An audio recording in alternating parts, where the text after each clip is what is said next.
అవిధేయులమైన మనలను విధేయులుగా చేయా, అవిధేయులమైన మనలను విధేయులుగా చేయా, సిలువ మరణము వరకు విధేయత చూపెన్,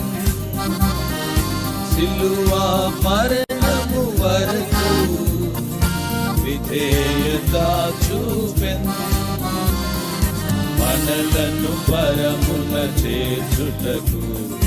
మార్గము ఏర్పరచు, మనలను పరమున చేర్చు